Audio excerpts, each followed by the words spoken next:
3, 2, 1. What's up, guys? So today I have 5 tips for you to make your retro game collecting experience a lot better. You might already be doing this stuff, you might not be doing it, or you might be, new to this hobby, and you might want to, know how you can make your life easier. So with that being said, let's get into the video. Number 5. Keep a list, okay? As all of you guys know, I've been working on this for a while. I'm going for a complete Xbox 360 collection. So inside this folder, I have a list of games.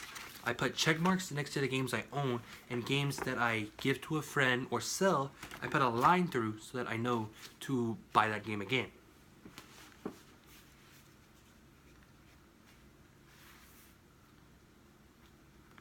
It's really simple and easy to do. All you need is a printer and ink and a folder, and you can just take these with you wherever, and you never end up, losing track of what you have. Because, once you start building up your collection pretty big, you'll go to flea markets or yard sales and see things, you're like, do I already have that? And you're not going to know. So you can always refer back to these. It's almost like, a strategy guide for a game. Except you make it yourself and you know how to keep track of it. I mean, you might only be going for games from, let's say you're only going for Square Enix games and you don't know what you have, or you're only going for Capcom or that kind of stuff. You can just print out your list and be good to go. I've been doing it for forever and it works. It works. It makes everything easier and just a lot more enjoyable when you're out there hunting for games, because you don't got to spend so much time, thinking, oh my god, do I own this game? Because you don't ever want to buy something a second time, especially if it's something that's a little bit more expensive.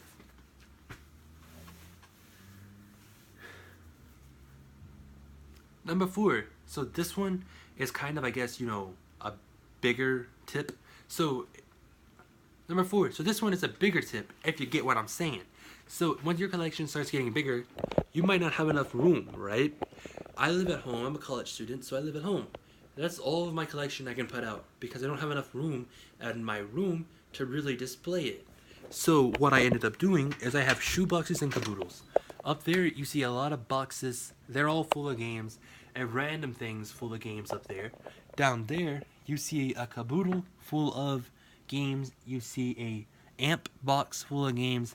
A lot of people always think this is an actual amp. It's not. It's just a box that the amp came in.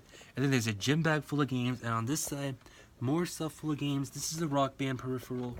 There's games inside those shoe boxes as well. And there's games all up inside of here. I actually kind of use this more for keeping consoles in than I do games. Oh my god, if I can get it out. This is where I keep all my different Wiis and random Nintendo. This is where I keep all my Wiis and random Nintendo consoles. Because there's so many, and a lot of them I don't necessarily collect for. So I just keep them in there. And I keep a lot of the shoe boxes under my bed. So it just makes my life, a little bit easier keeping track of everything. And so they're good to protect things. But what are you going to do if you have bigger boxes, like let's say Nintendo 64 boxes, or Game Boy Advance, Game Boy Color, I guess Atari stuff too even? You don't want to put them in a shoe boxes for them to get damaged. So what you do instead is take computer boxes, TV boxes, whatever you have, and pad them up, right, with everything you can find.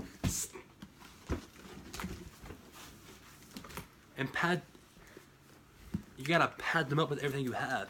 I pad mine with styrofoam. There's so much styrofoam in these, keeping games safe. And it's really a smart thing to do when you don't have a lot of room. Eventually I have room to put it all up and it'll look beautiful. But hey, I don't have that right now. Number 3. Make friends in the retro market. Make friends in the retro community. There's places on, Reddit, r/game collecting. It's actually one of the better Reddit communities. It's like probably the only one that isn't toxic. And then there's Facebook groups for retro game collecting. There's Twitter groups for retro game collecting. There's Instagram pages dedicated to it. Tons of YouTube channels dedicated to it. Just get yourself out there and, start making friends with people who collect. Because what happens once you start doing that is, you might have a friend over here and he might know you're looking for, I don't know, just for the sake of argument, Resident Evil 1 and 2 on PlayStation 1.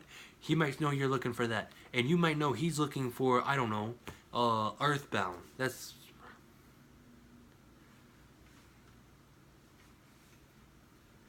and you might know that this guy is looking for like a Game Boy Color Pikachu edition, and you might run across a Game Boy Color Pikachu edition at a yard sale or a flea market or something. For some of you guys are from the South, I know because I look at my analytics. Flea market is what we call a swap meet. So, yeah.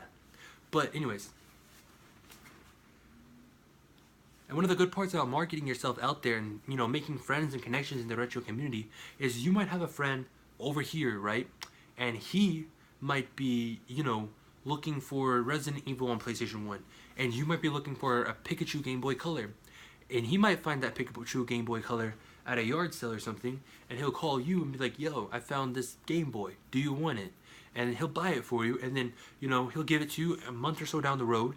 You might run into Resident Evil, you'll buy it for him, and vice versa. So you can always be having friends helping you out, and you helping your friends out. I do it all the time with my friends. We don't necessarily buy stuff for each other, but we'll tell each other where things are. Because, I might be hunting through eBay or, Craigslist or something, and I'll see something, and I'll send the link, and I'll be like, "Yo, aren't you looking for this?" Or they'll do the same for me. And it's just nice to have friends who are also in this hobby, because you can help each other. It's just like, you might be a runner. I run a lot. I don't have friends that run, but I run a lot. You might want to start marketing yourself with other runners so you can have people to run with. That's the same thing with game collecting. You're going to want to market yourself with other collectors so you can have people to collect with.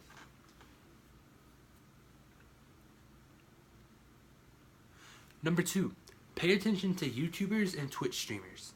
The reason I say that is because YouTubers and Twitch streamers that are in the retro community, they have a certain thing that, it helps you out a lot.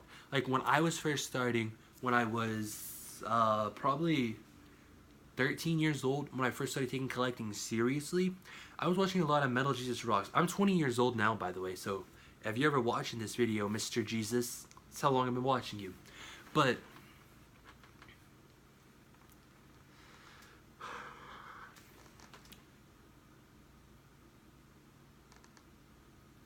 by watching them, you can get kind of an idea of games to find. Like myself, I like to go for complete collections, so a lot of them won't help me.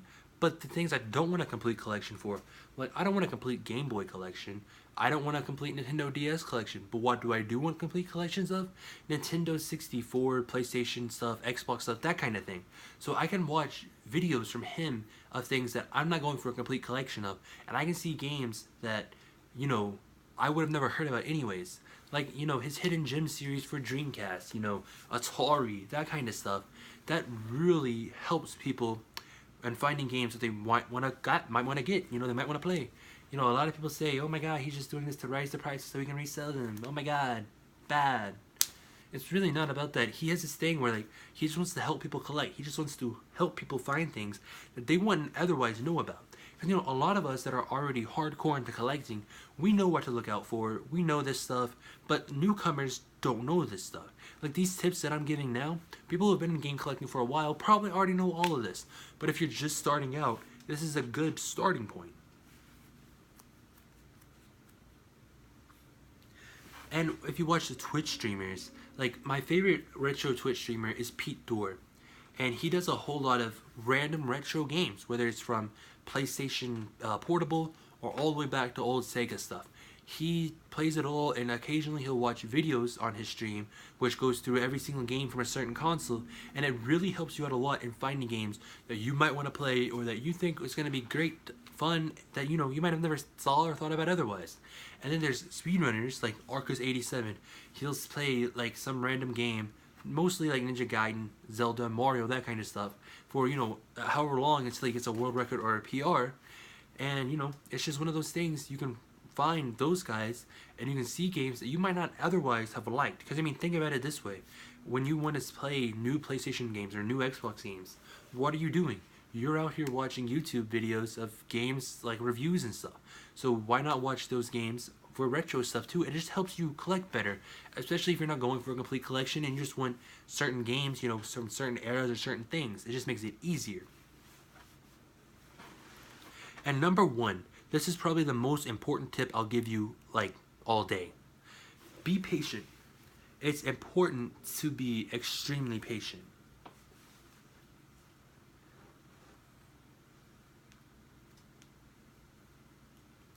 So many people get into things and they quit immediately because they don't get the results they were hoping for. You know, it's just the same when you start working out or something. If you're not losing weight or you're not, seeing results immediately, you're going to quit. But it's the same thing with retro game collecting. You might start collecting and you might collect for 6 months and you might have a collection just this tall. But still, that's a collection to be proud of. Or you might have a bunch of obscure, cheap games that other people might not be proud of, but you might be proud of, but you don't want to show it off because you don't want people to make fun of you. Be patient because you will eventually build your collection. Every collector that's going for a full set, they gotta buy those cheap obscure games too. So just because you have those and you don't have, Earthbound or Little Samson or something, don't worry about it. It's really not that big of a deal. And don't buy games just because you see a price. Wait for it. Just be patient. I'm currently looking for a NES Game Boy. They go for $300 on eBay, but I know eventually I'm going to find some soccer mom on Craigslist or Facebook Marketplace or even maybe eBay that's going to be selling one for like $15 that doesn't know what she's have. Just stay patient and wait for that soccer mom or that soccer dad to put something out there that is just completely absurd in pricing compared to what it normally is. Like, for example, Jaws Unleashed. I just bought it for $4. Apparently, people try to sell that game for $80 on the internet. If I was going to buy that game on the internet, I would be way out of luck. And the sun's coming up, so now half of this video is going to have different lighting. But anyways, I know that I can play those games. But anyways, I know if I be patient, I can find everything I'm looking for and not necessarily, have all this money to have to spend. And it also pays to check out Goodwill, check out your local game stores, retro game stores. Even GameStop sells some retro games now in some locations. Mine does. I don't know if yours does, but mine does. And just be patient. Whatever you're meant to find or what you're looking for, it'll come to you. You gotta wait it out. Rome wasn't built in a day. You're not gonna complete an Xbox 360 collection in a year. You're not gonna complete it in 2 years. I've been working for 2 years to get the complete collection. I mean, I've been playing Xbox 360 since like 2006, but you're not gonna get a complete collection right off the bat. It's just not gonna happen unless you're gonna be one of those guys that pay like $17,000 on eBay for someone else's complete collection. It just pays to be patient. And a lot of games are going to be expensive games that are going to come down in price. That's happened so many times to me. Like, for example, Yakuza. I've been a huge Yakuza fan all my life, ever since, 2005. My elementary school forced us to learn Japanese, so that game helped me out a lot. Even though the first one was in English, but whatever.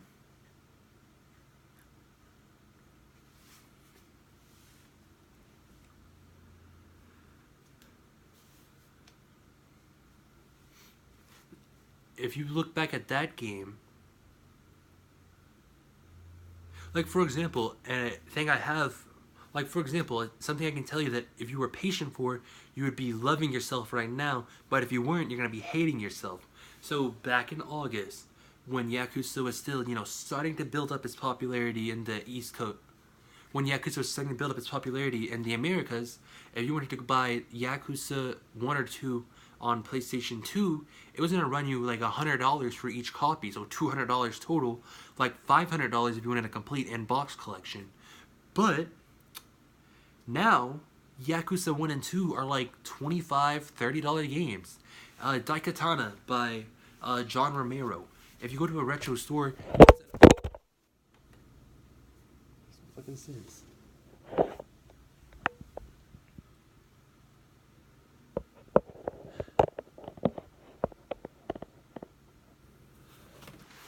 And even, PC, and, even, like, games that are old, like Daikatana by John Romero. Why pay $150 for it at, your local retro store when you could buy a complete in-box Daikatana off of eBay for, like, $15 and just send it to John Romero and he'll autograph it for you? Or at least, in my experience, he will. I haven't done that yet, but his wife told me he would.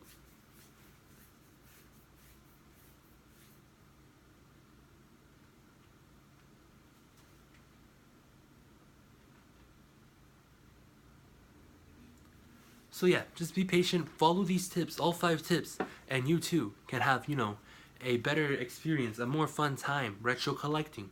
These aren't the only tips you can follow. These, you might not even think these are the best tips I could have told you. But for someone that's just starting out, this is how I personally feel that these would be the tips that would be, best for them. Or someone who's just been doing it for a while but hasn't taken it seriously. I do feel these are the best for people like that. So with that being said, try not to die. Don't forget to like, comment, and subscribe. My name is Crisando, and I'll see you, bang, in the next video.